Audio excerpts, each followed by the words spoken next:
उपराष्ट्रपति चुनाव के लिए इंडिया ने चला बड़ा दांव। एकजुट हुआ विपक्ष तो एनडीए के लिए होगी मुश्किल। ऐसा नाम सामने कर दिया धर्म संकट में सत्ताधारी। एक तरफ कथित वोट चोरी के इल्जाम में एकजुट दिख रहा समूचा विपक्ष, राहुल गांधी और तेजस्वी की जोड़ी बिहार में मोर्चाबंदी में जुटी है, तो दूसरी तरफ देश के सबसे बड़े सूबे में अखिलेश ने मोर्चा संभाल रखा है। देश भर में इस एक मुद्दे पर विपक्ष की एकजुटता बढ़ती दिखाई दे रही है। तो इन हालातों के बीच देश के नए उपराष्ट्रपति का चुनाव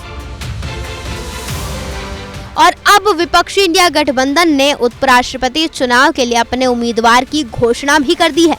सुप्रीम कोर्ट के पूर्व जज और गोवा के पूर्व लोकायुक्त जस्टिस बी सुदर्शन रेड्डी को इंडिया ब्लॉक ने उम्मीदवार बनाया है। वो सत्ता पक्ष के उम्मीदवार और भाजपा नेता सीपी राधाकृष्णन को सीधी चुनौती देंगे। ऐसे में उपराष्ट्रपति चुनाव अब बेहद रोचक मुकाबला बनने जा रहा है। Single comment on ANI. How happy you are? How happy you are, sir? I am very, very happy, sir. Thank you.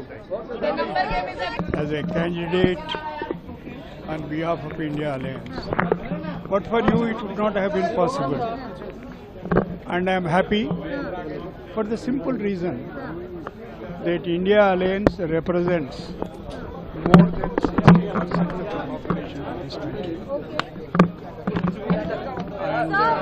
Would you like to appeal anything? Would you like to appeal to the NDA allied parties also to vote for you, sir? Beg your pardon?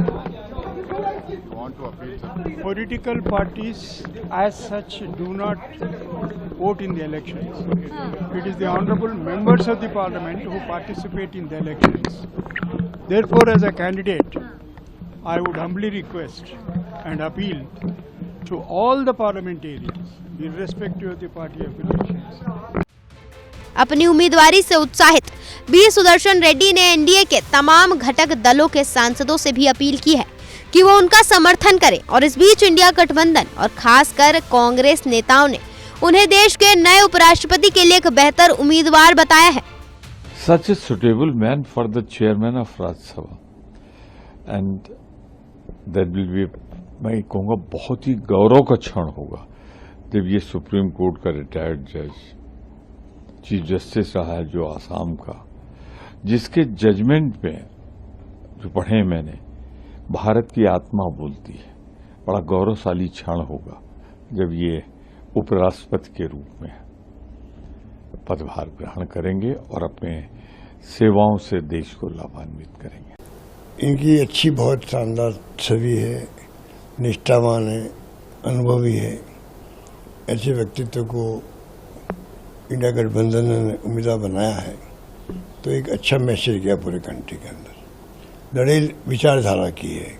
नहीं, एक ऐसे व्यक्ति को India गठबंधन ने अपना प्रत्याशी बनाया है जो भारत के संविधान को समझते हैं और जिन्होंने इस देश में न्यायपालिका से अपनी सेवाएं न्यायपालिका के लिए दी हैं और भारत के संविधान को समझते हैं, संघ के विधान को नहीं।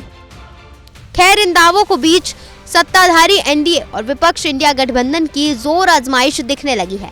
पीएम नरेंद्र मोदी की मौजूदगी में बुधवार को एनडीए के उपराष्ट्रपति उम्मीदवार सीपी राधाकृष्णन ने अपना नामांकन दाखिल किया। केंद्रीय गृह मंत्री अमित शाह, रक्षा मंत्री राजनाथ सिंह और बीजेपी अध्यक्ष जेपी नड्डा भी साथ में मौजूद थे। उपराष्ट्रपति का चुनाव अगले महीने 9 सितंबर को होगा और नामांकन की आखिरी तारीख 21 अगस्त यानी कल गुरुवार तक है। मुमकिन हो अगले कुछ घंटों के दौरान या फिर गुरुवार को इंडिया ब्लॉक के उम्मीदवार बी सुदर्शन रेड्डी भी अपना नामांकन दाखिल करेंगे। कौन है सुदर्शन रेड्डी? जस्टिस बी सुदर्शन रेड्डी आंध्र प्रदेश से ताल्लुक रखते हैं। उन्होंने साल 1971 में उस्मानिया यूनिवर्सिटी से कानून की पढ़ाई पूरी की थी। जस्टिस रेड्डी ने 1991 में आंध्र प्रदेश हाई कोर्ट में जज के तौर पर न्यायिक करियर की शुरुआत की।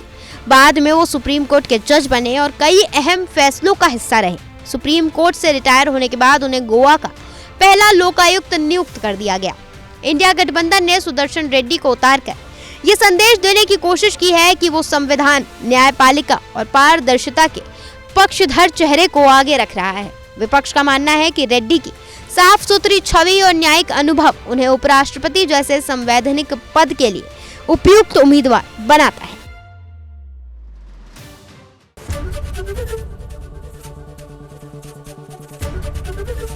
एबीपी गंगा, खबर आपकी, जुबान आपकी।